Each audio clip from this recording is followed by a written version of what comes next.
Thanks so much for attending my presentation about the craziest mechanic in Pokemon, and first let's talk about how it works at a base level. Weather is fundamentally simple. When activated, either by a move or by an ability, it acts as a background effect for either 5 or 8 turns, unless in earlier gens where abilities make it permanent while moves still keep it active from 5 to 8. Look, it's complicated. Rain and Sun are the most simple, boosting water and fire moves respectively while debuffing the other. This gives it merit both as an offensive tool and as a defensive one. Sand and Hail are a bit different.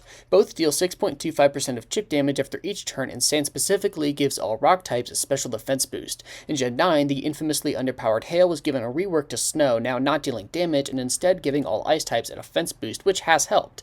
These can also activate specific abilities, which we will get into later. Just know that Weather as a whole is very powerful. While often underpowered stat-wise, Weather Setters are still able to carve out a niche. Since they were introduced, the Power 4 of Drought, Drizzle, Sandstream, and Snow Warning have all been very powerful and given their holders solid boosts. The most infamous setter is Tyranitar, which is so good that its Sandstream isn't even why you run it. Instead, you'd use the Beast just because it's fucking amazing at everything. Outside of T-Tar and the Weather Trio legendaries, Weather Setters would be mediocre to downright bad without their abilities. I actually made an entire video about this, specifically going over Torkoal and Pelipper, who each got a huge buff. In short, they went from low-tier trash to OU proper, acting as the linchpin behind several archetypes. With the newfound strength of Gouging Fire and Raging Bolt, Torkoal's usefulness can't be understated, and due in part to Pelly's reign, Archaludon got fucking banned.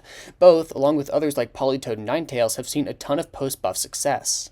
And now for the fun part, Weather Abusers. The most cut and dry examples come in the form of Chlorophyll, Swift Swim, Sand Rush, and Slush Rush, which all double speed when under their respective conditions. This is pretty obviously fucked, as even slower Pokemon like Exeggutor can start outspeeding some really fast Mons. Combined with the power boost, offensive threats become certifiably insane, either boosting up to sweep or just dishing out extreme damage. For example, on Sun teams, you often see Pokemon that are ready to click Raw Fire Blast at a moment's notice to rip everything in their path to shreds. Those aren't the only abilities though. Under Sand and Snow specifically, a few Pokemon have access to evasion boosting, which is less fun. In fact, the sheer uncompetitiveness of this strategy led to some Pokemon bans and was a player in Garchomp's upgrade to Ubers. In Gen 9, Protospam teams are extremely deadly. Items like Booster Energy have been controversial in the past for providing the stat buff once. Imagine being able to get it on your sweepers and breakers multiple times throughout a game.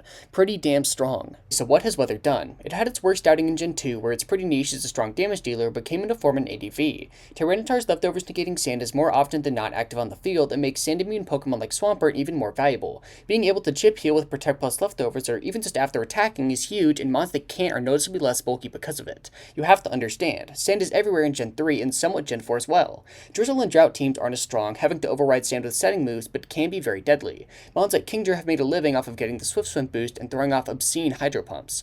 Weather Wars are also a part of the somewhat controversial Gen 5 metagame. Currently, Weather has a large limitation, that being you can't run a speed boosting Weather Abuser on the same team as a Pokemon that sets weather for it to use. For example, I could not run a Swift Swim Ludicolo and a Drizzle Politoed on the same team. This was done due to many threats like Excadrill absolutely running through the tier alongside non-speed boosting weather abusers like Sandforce, Landorus, and Carnot. Gen 5 is the generation that I personally know the least about, so I don't have a big opinion on weather. I do enjoy playing the tier though, and I recommend y'all do too.